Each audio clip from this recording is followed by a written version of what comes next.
다 같이 일어서셔서 찬양하라를 이용하여 찬양하시겠습니다.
다 함께 묵상 기도 드리심으로 창조절 8째 주일 종교개혁 주일 예배를 하나님께 드립니다.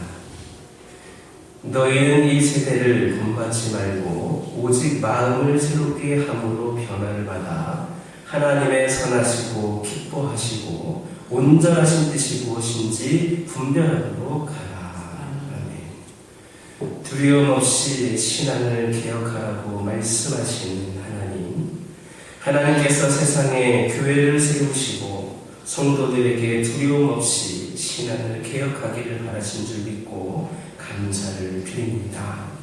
오늘 종교개혁 주일을 맞아 저희 자신이 신앙의 변화를 받아 거룩한 산재물이 되게 하옵소서. 저희가 이 세대를 본받지 말게 하시며 말씀과 예배를 잃어버리지 않고 저희 자신을 개혁시켜서 하나님의 거룩한 뜻을 이루어드리게 하옵소서. 영과 진리로 예배를 드려 오직 하나님께만 영광을 돌리게 하시고 변화된 감격을 안고 그의 문을 나서는 저희가 되게 하여 주옵소서. 예수님의 이름으로 기원하옵나이다. 아멘. 가장 좋은 것을 주신 하나님 찬양하겠습니다.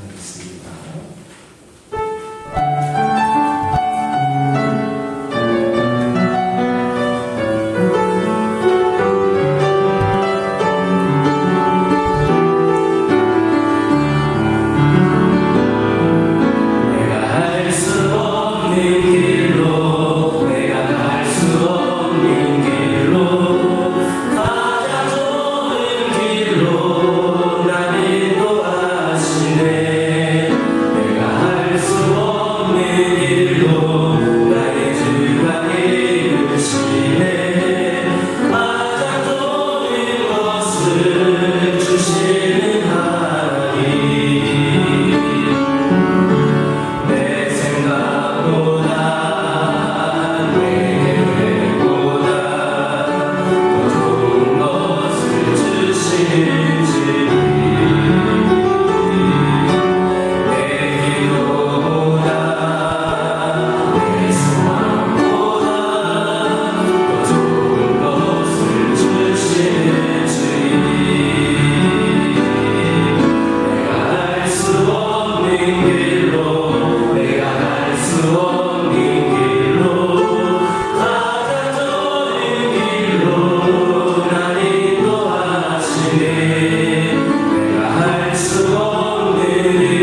자리에 앉으셔서 성시교도 104번입니다.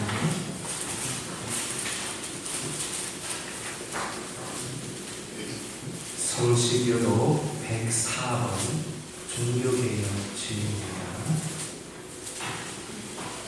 104번을 교독하시겠습니다. 나의 힘이신 여호와여, 내가 주를 사랑하나이다.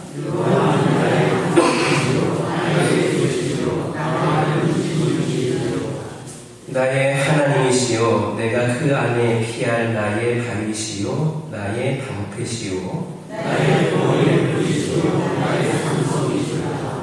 예수께서 이르시되 오히려 하나님의 말씀을 듣고 지키는 자가 복이 있느니라 하십니다. 이 복음은 모든 믿는 자에게 구원을 주시는 하나님의 능력이 됩니다.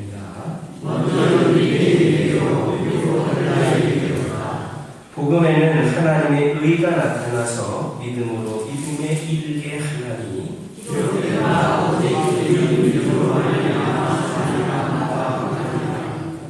너희가 내 말에 거하면 참으로 내 제자가 되고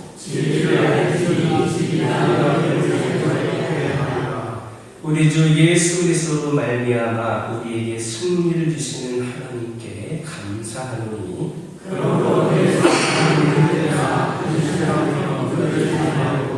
항상 주의 일에 더욱 힘쓰는 자들이 있더라. 사도신경으로 신앙 고백하십니다. 전능하사 천지를 만드신 하나님 아버지를 내가 믿사오며 그 외아들 우리 주 예수 그리스도를 믿사오니 이는 성령으로 잉태하사 공정녀 마리아에게 낳으시고 본디오 빌라도에게 고난을 받으사 십자가에 못 박혀 죽으시고 장사한 지 사흘 만에 죽은 자 가운데서 다시 살아나시며 하늘에 오르사 전능하신 하나님 편에 앉아 계시다가 저희로서 산 자와 죽은 자를 심판하러 오시리라. 성령을 믿사오며 거룩한 공예와 성도가 서로 교통하는 것과 죄를 사하여 주시는 것과 몸이 다시 사는 것과 영원히 사는 것을 믿사옵나이다. 찬송 358장입니다.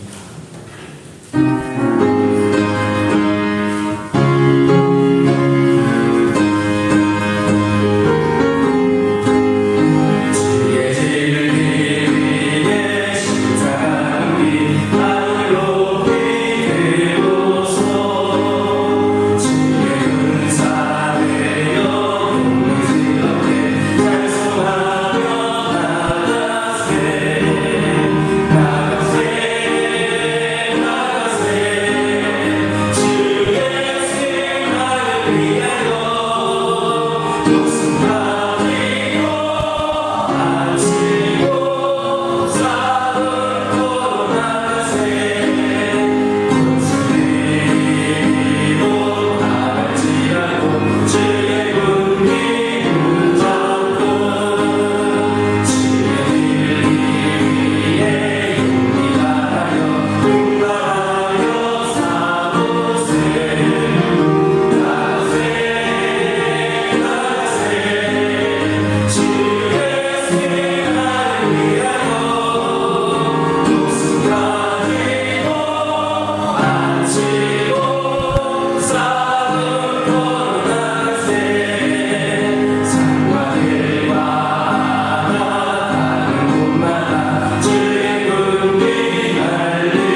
온 세상을 고운 담풍으로 채우시고 우리들의 마음속에 풍요로움을 채우시는 하나님, 기뻐가는 가을 10월 5째 주일 하나님께 나와서 경배와 찬양을 올려드립니다. 주님, 이 자리에 함께하여 주시어 하나님과 연합되는 예배가 되게 하여 주시고 우리의 마음에 사탄 마귀가 틈타지 못하도록 주장하여 주셔서 하나님을 만나고 은혜 충만한 복된 시간이 되게 하여 주시옵소서. 사랑의 하나님, 성도로 살아간다 하면서도 악한 길로 나아간 저희들의 삶을 돌아봅니다. 이 세상에서 그리스도의 본이 되는 모습을 원하면서도 살지 못하였음을 고백합니다. 주님, 우리의 오만함과 평안을 고백하오니 우리의 모든 죄를 용서하여 주시옵소서. 온 세상 열방을 다스리시는 하나님, 우리 인간의 탐욕과 이기적인 욕망으로 시작되는 모든 전쟁과 테러, 자연재해와 기후변화를 막아주시고 하나님 창조 섭리에 순종하며 모든 만물과 하나가 되고 와가는 천국 백성으로 살아가도록 친히 도와주시옵소서. 하루속히 이스라엘과 팔레스타인 전쟁, 우크라이나와 러시아의 전장이 그치게 하옵시고 서로의 국격으로 폐허가 된 땅과 가족, 이웃을 잃고 신음하는 고통스러운 사람들에게 삶소망과 삶의 의지와 평화를 주시어 온전한 치유와 회복의 역사를 이루어 주시옵소서. 하나님 아버지, 전쟁으로 인한 경제의 이유, 물가가 급등하고 있습니다. 주님의 도우심이 있기를 원합니다.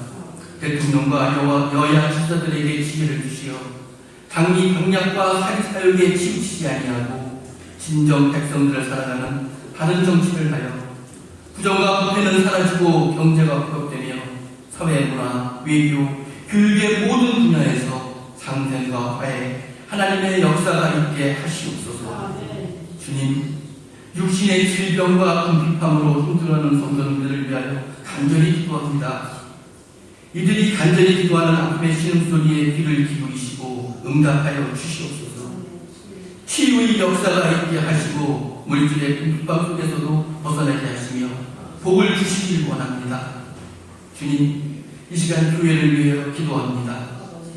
여러 가지 심각한 문제들이 주의 은혜로 원만히 해결되길 원합니다. 특히 세금 문제로 전교율이 기대 중에 있사오니 하나님의 선하신 손길 위에 주의 뜻대로 해결하여 주시옵소서. 11월 5일부터 12월 12일까지 진행되는 태국 단기 선교를 축복하시사 오고 가는 모든지 주 안에서 평안하게 하시고 현지에서 이루어지는 선교의 행사도 성령님의 인도하심으로 현지인들에게 주의 사랑과 살아계셔서 역사하심을 증거하는 기회가 되게 하옵소서. 그리하여 그곳에 성령의 씨앗이 뿌려져 30배, 60배, 100배의 결실이 나타나게 하옵소서. 다음 세대를 세우는 주일학교를 축복하여 주셔서 미래의 주의 일꾼을 많이 배출하는 데 부족함이 없도록 주님의 강권의 손으로 주장하여 주시고 그를 통하여 그와 교회가 세대 간의 단절이 없는 부흥의 역사를 새롭게 써나가게 하옵소서. 말씀을 전하시는 목사님을 권능의 팔로 붙잡아 주시어서 오직 하나님이 우리에게 전하시고자 하시는 말씀만이 온전히 전하여져 살아있는 말씀을 선포하실 때에 아멘으로 받으며 순종을 다짐하는 시간이 되기를 원합니다. 역사하여 주옵소서. 교회와 예배를 위하여 수고하는 손길들이 있습니다. 맡겨주신 사명 잘 감당해서 하나님의 축복을 넘치도록 받는 복된 성도들이 되게 하옵소서. 우리의 예배와 기도와 찬양을 기뻐 받으실 살아계신 우리 주 예수님의 이름으로 기도합니다.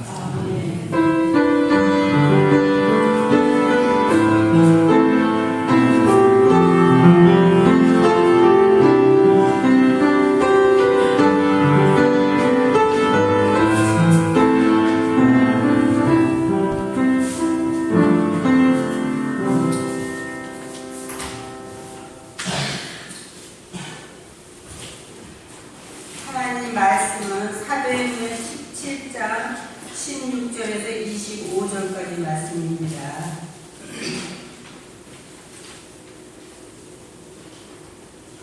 바울이 아데네에서 그들을 기다리다가 그 성에 우상이 가득한 것을 보고 마음에 격분하여 해당에서는 유대인과 경건한 사람들과 또 장소에서는 날마다 만나는 사람들과 변론하니 어떤 에피쿠로스와 스토아 철학자들도 바울과 증언할세 어떤 사람은 이르되 이 말쟁이가 무슨 말을 하고자 하느냐 하고 어떤 사람은 이르되 이방 신들을 전하는 사람인가 보다 하니 이는 바울이 예수와 부활을 전하기 때문이라.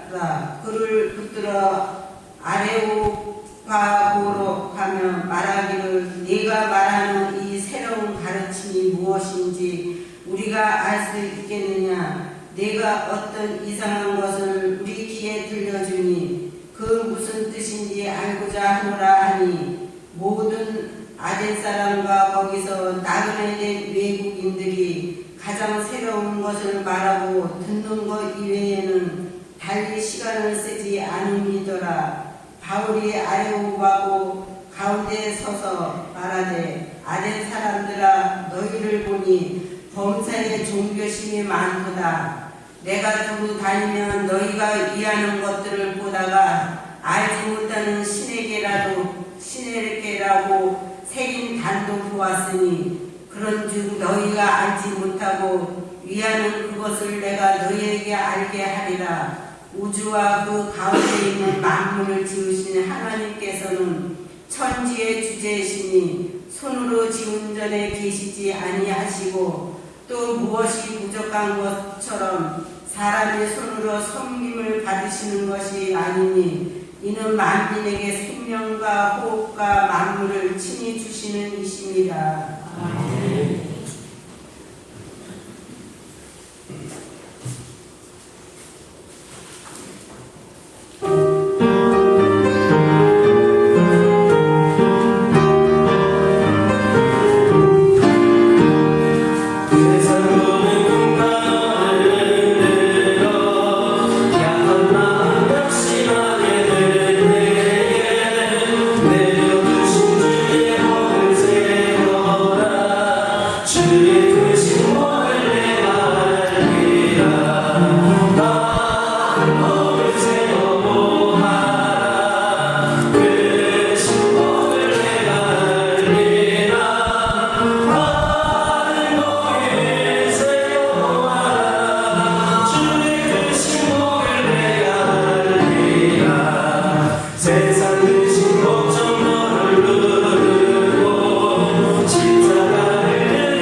다시 한번 인사 나누겠습니다. 오늘도 승리하시기 바랍니다. 오늘도 승리하시기 바랍니다.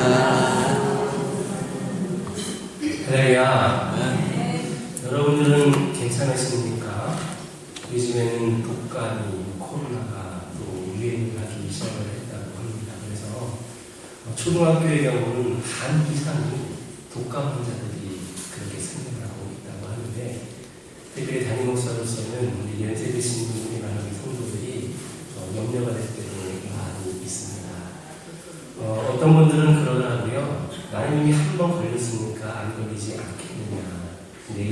보니까 2번도 걸리고 그렇게 한다고 하더라고요. 그래서 A형 독감에 걸렸다고 안심하면 B형 독감도 걸릴 수 있기 때문에 여러분들 끝까지 안심하지 마시고 특별히 내가 좀 그런 것에 약하다는 분들은 마스크를 꼭 착용을 하시면서 여러분들이 건강을 잘 지켜나갈 수 있기를 주님의 이름으로 축원합니다. 하나님께서는 바울로 하여금 그리스 땅을 밟게 하십니다. 이 발걸음 후에 로마까지 이어지게 됩니다. 이것이 하나님의 계획이고 하나님의 섭리였습니다. 그리스에서도 특히 아덴이라고 하는 곳은 인류 역사상 매우 유명한 철학자들을 배출한 곳입니다. 하나님은 이처럼 철학을 비롯하여서 문화, 예술 방면에서도 최정상의 자리를 차지하고 있던 도시로 사도 바울을 보내셨습니다. 오늘 본문 16절에서 17절을 가면서 보고 우리는 2가지 사실을 생각해 볼 수 있습니다. 첫째로, 복음은 농촌과 어촌과 원주민들이 사는 미개 지역에만 들어가는 것이 아니다라는 사실입니다. 흔히 우리는 농어촌이라든지 가난하고 미개한 지역만 전도와 선교의 대상으로 생각하기 쉽습니다. 물론 그런 것들도 중요합니다. 그러나 오늘 본문을 통해 생각해 볼 때에 복음은 대도시나 문화와 예술과 철학의 요람지에도 동일하게 전해져야 합니다. 그런 것들도 선교와 전도가 이루어져야 하는 영역 중에 하나다라는 뜻입니다. 바울은 이 그리스에 오기 전까지만 해도 별로 그런 생각하지를 않았습니다. 그러나 이 그리스 아덴에 오면서부터 그의 생각이 바뀌게 되었고 로마까지 미쳤습니다. 거기서 눈을 뜬 겁니다. 요즘 농촌에는 사람들이 별로 없습니다. 다 도시로 오기 때문입니다. 따라서 우리는 농촌 선교에도 당연히 관심을 갖고 전도를 해야 하지만 사람들이 많이 모여있는 도시에도 심혈을 기울여서 선교해야 합니다. 이런 면에서 보면 복음 전도라고 하는 것은 장소나 시간이나 사람의 제한을 받지를 않습니다. 전 세계 온 인류에게 해야 하는 겁니다. 때를 얻든지 못 얻든지 인간적인 가치와 관념을 뛰어넘어서 모든 곳에 복음을 전해야 합니다.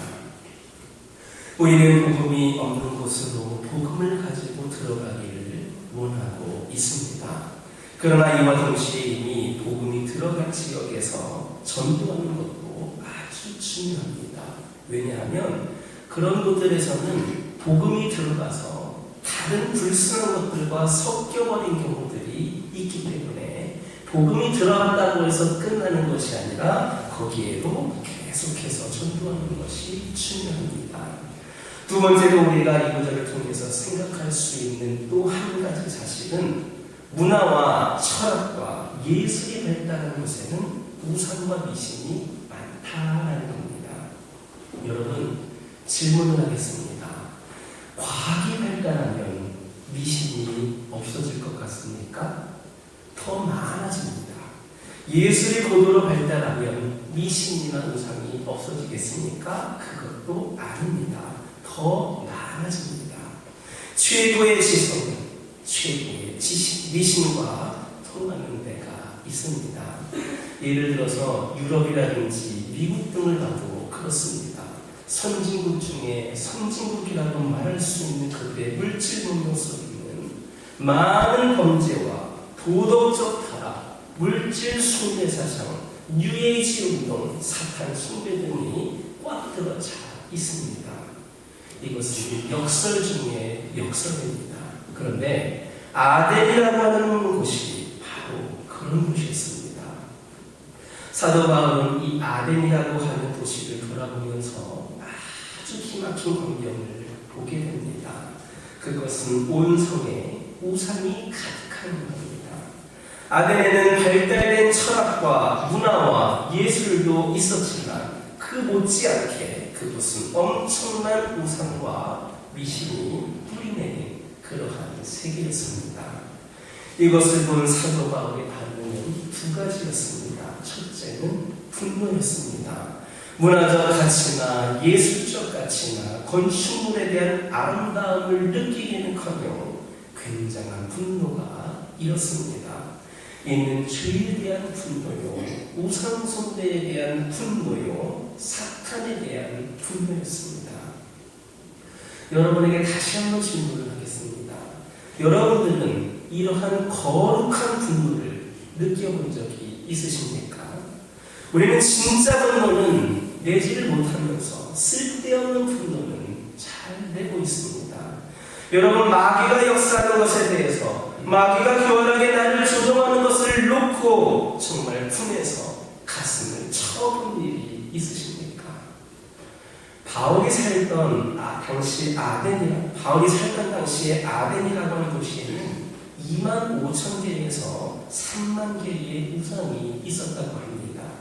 이 얼마나 많은 숫자입니까?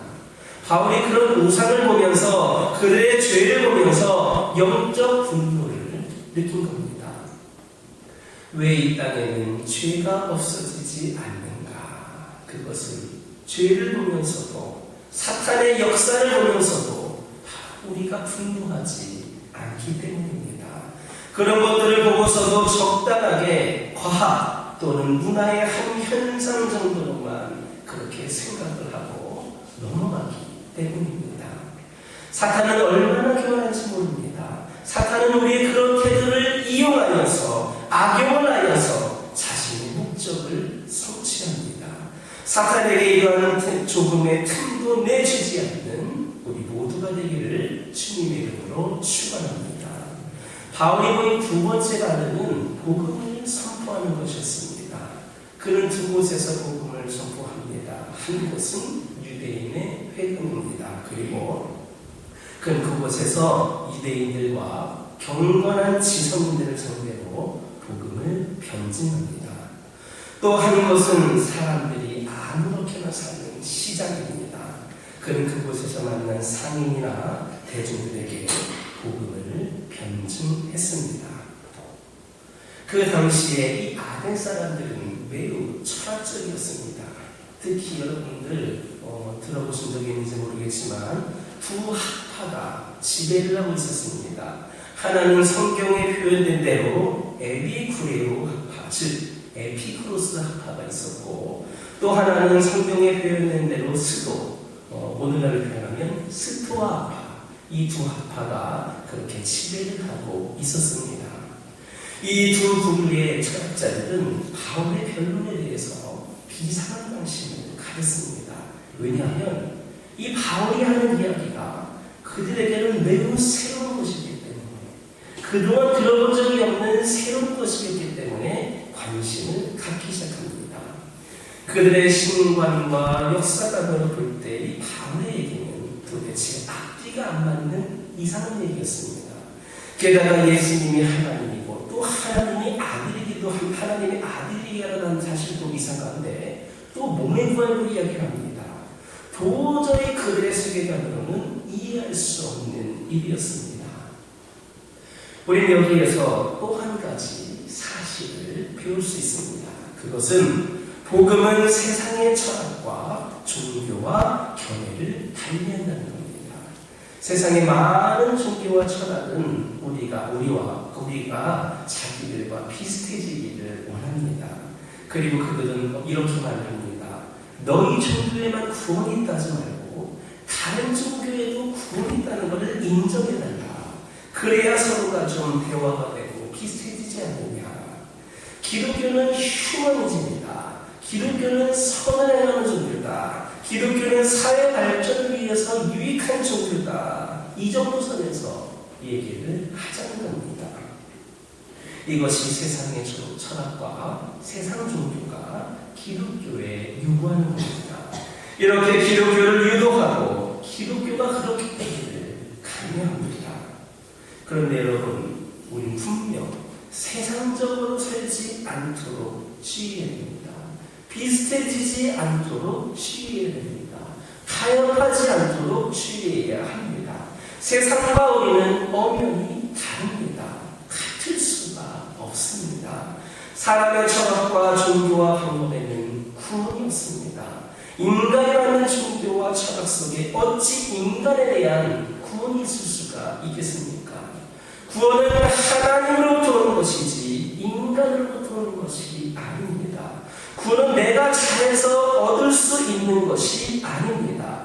만약에 그렇지 않다면 하나님도 필요 없고 구원도 필요 없을 겁니다.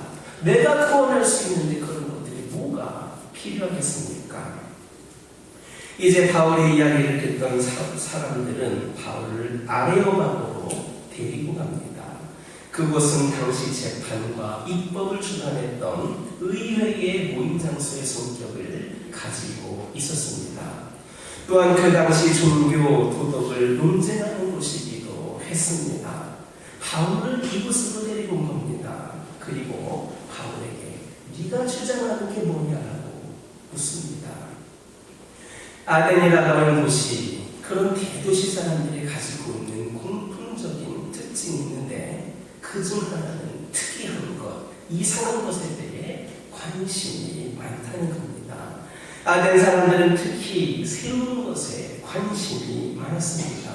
유행에 민감했습니다. 아덴 사람들에게 바울이 전하는 그 하나님도 그러한 새 것들 중에 하나였습니다.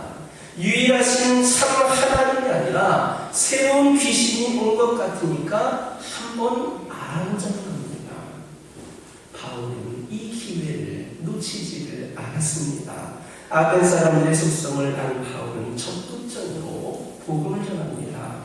바울은 이미 아덴에 있는 우상과 미신을 보고 마음의 분노가 일어났습니다. 그러나 그걸 그대로 표현하지는 않았습니다. 아마도 그는 얼굴에 웃음을 띠면서 말문을 열었을 겁니다. 가장 먼저는 이렇게 접근합니다. 아덴 사람들아, 너희를 보니까 범사에 존경심이 참 많은 것 같다. 이 말을 들은 아덴 사람들 기분이 좋았을 겁니다. 그래도 우리를 물질적인 인간이 아니라 종교적인 인간으로 보는구나. 영적이고 정신적인 사람으로 봐주니까 기분이 좋았습니다. 바울은 그러한 점, 즉 그들에게 종교성이 많은 것을 이용하여서 복음을 전하기 시작했습니다. 우리가 전도를 할 때에도 그렇습니다. 내 관심을 먼저 주장해서는 안 됩니다. 그 사람이 뭘 원하는가, 그 사람의 관심이 무엇인가를 파악하고 얘기를 해야 됩니다. 대부분의 사람들은 자기가 관심이 있고 잘 아는 것에 대해서 이야기하면 마음의 문을 열기 때문입니다.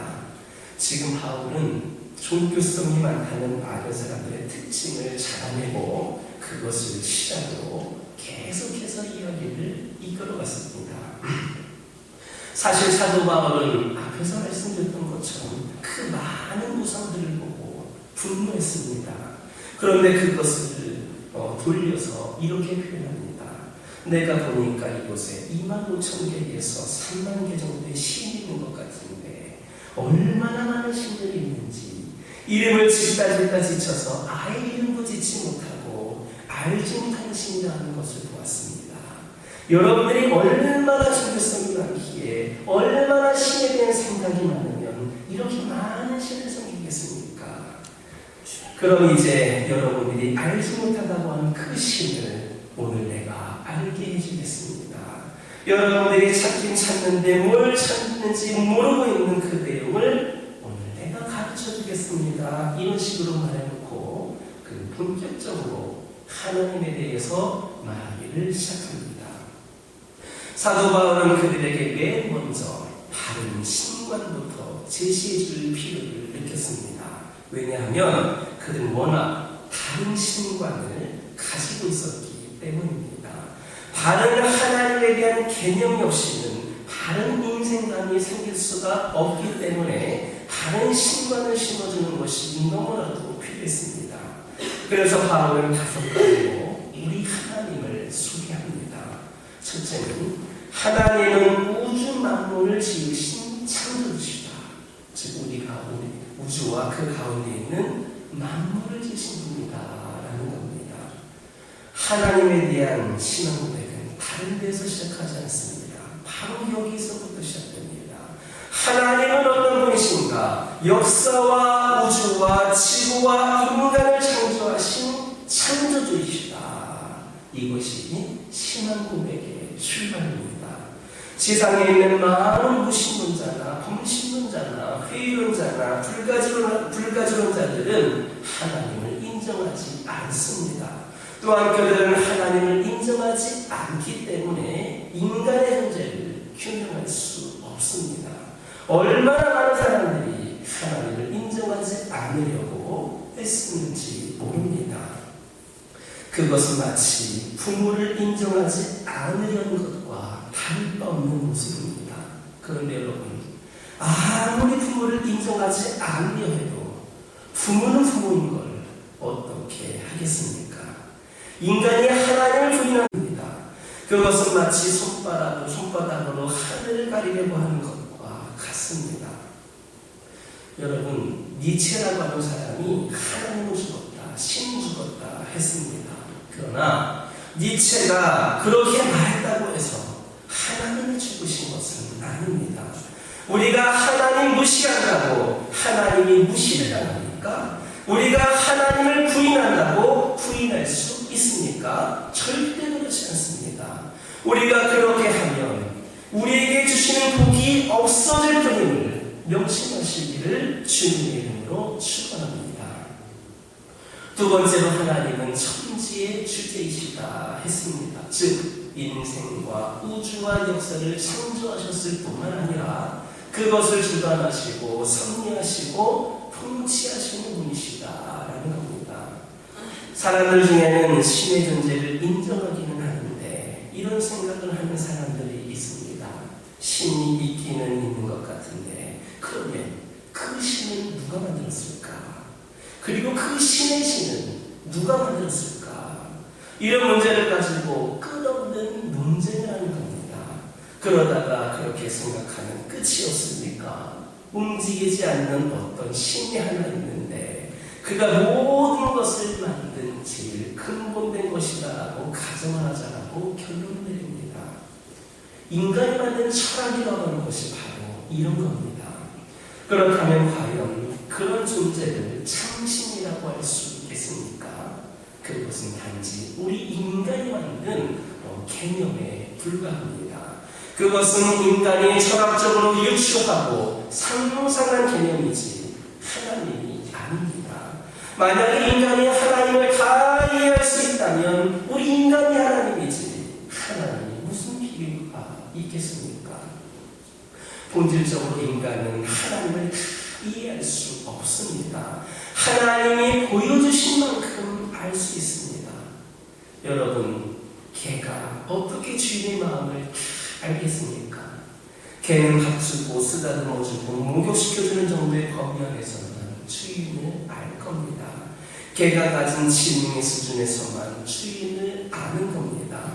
마찬가지로 인간의 수준으로는 하나님의 존재를 증명할 수 없습니다.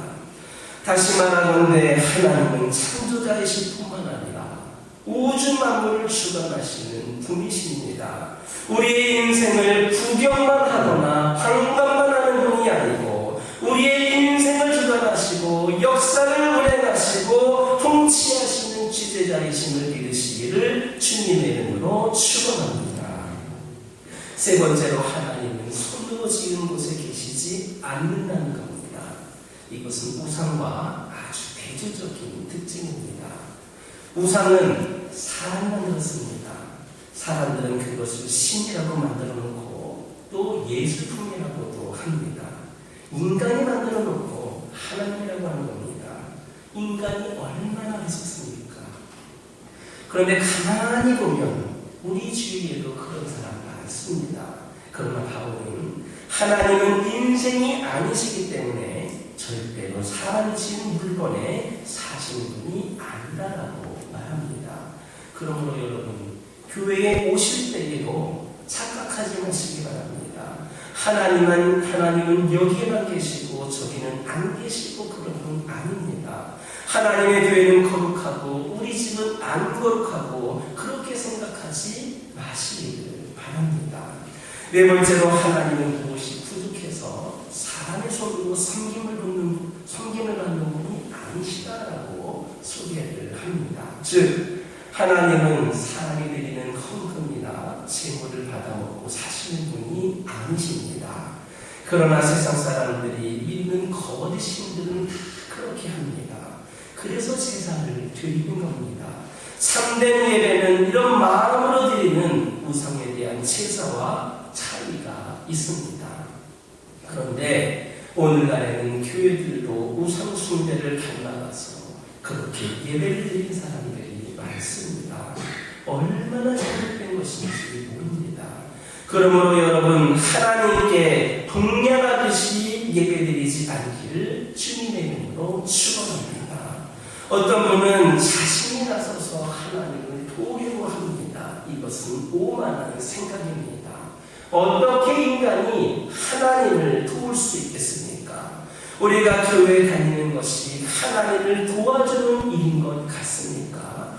헌금을 하는 것이 하나님을 도와주는 것 같습니까? 절대로 아닙니다.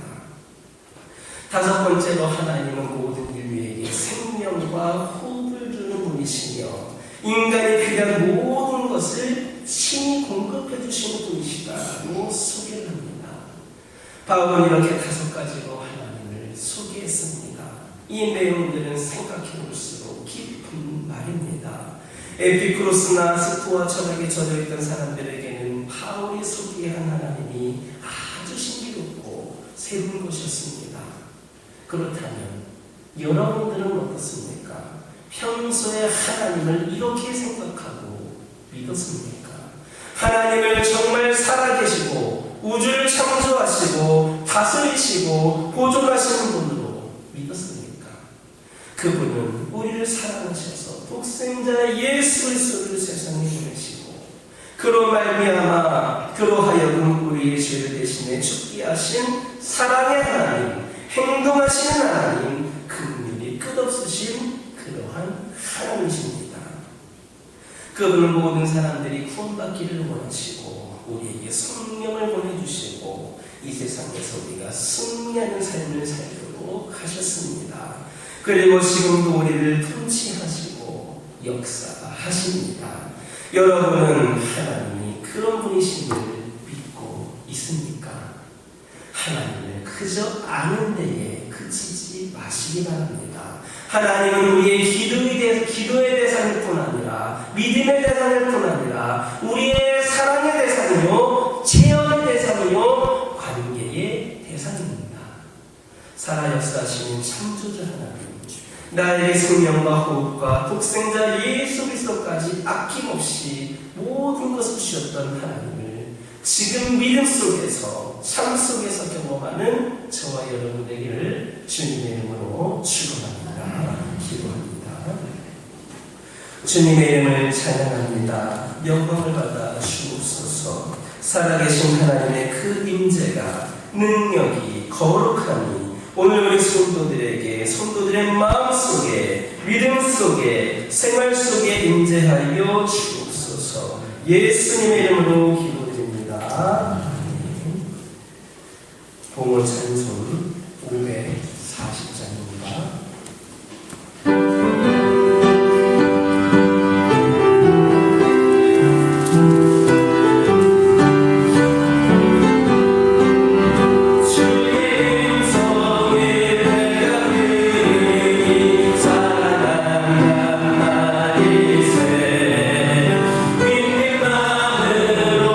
주게 가오니 나를 영접하소서.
세상의 권세를 두려워하지 말고 신앙을 개혁하기를 원하시는 하나님, 하나님께서 죄악에 빠진 사람들을 구원하시기 위해 이곳에 교회를 세우셨음을 감사드립니다.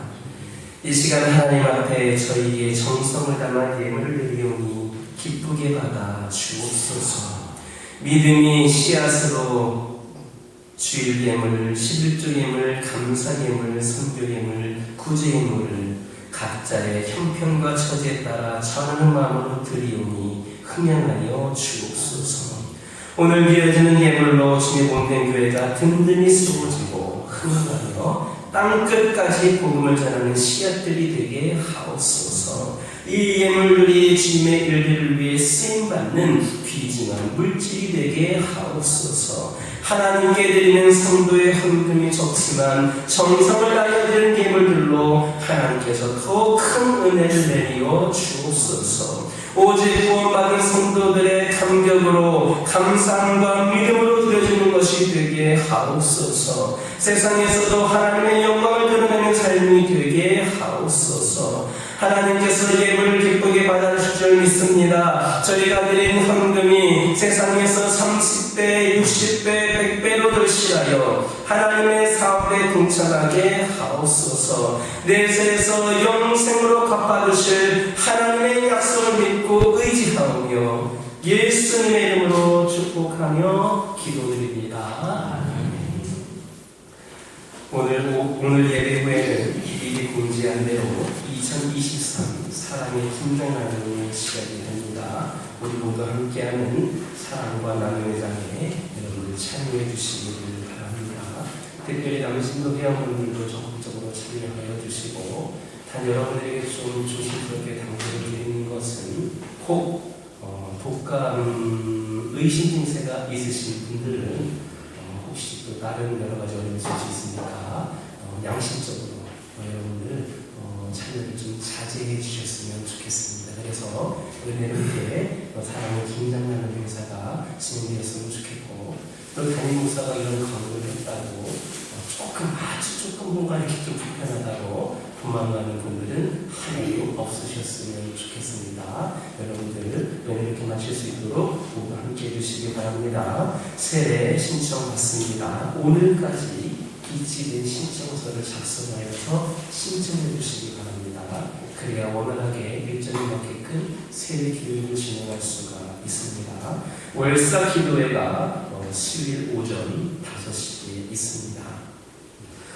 태국 단기 선교 장로님 기도해 주신 대로 다음 주 주일부터 그 다음 주 주일날 오전 새벽에 도착을 합니다.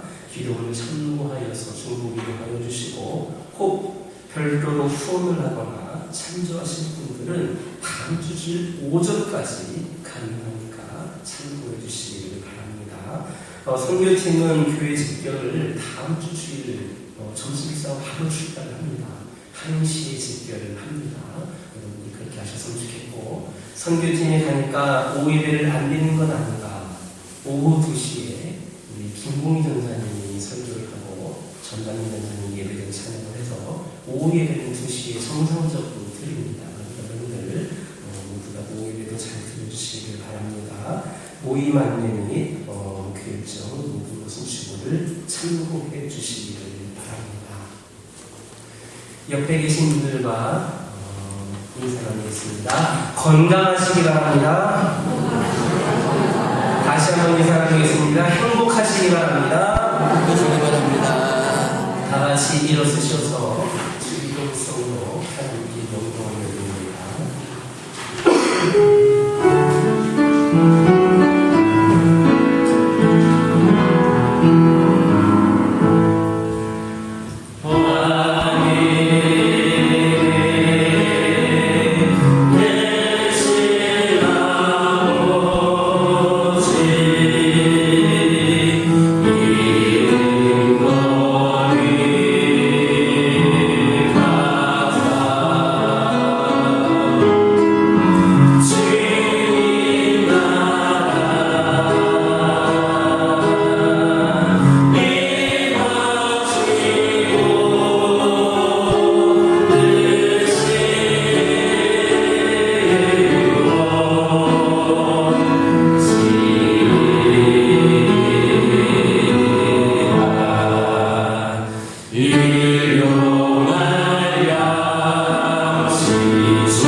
지금은 우리 영혼의 기쁨이 되시는 예수 그리스도의 은혜와 언제나 함께하시고 동행하시는 하나님 아버지의 사랑하심과 여러 가지 재능을 허락하시어 봉사와 헌신하는 데 부족함이 없도록 도우시는 성령의 역사하심이 이제 함께한 모든 영혼들 가운데에 이제로부터 영원토록 함께하여 주시기를 간절히 축원하옵나이다.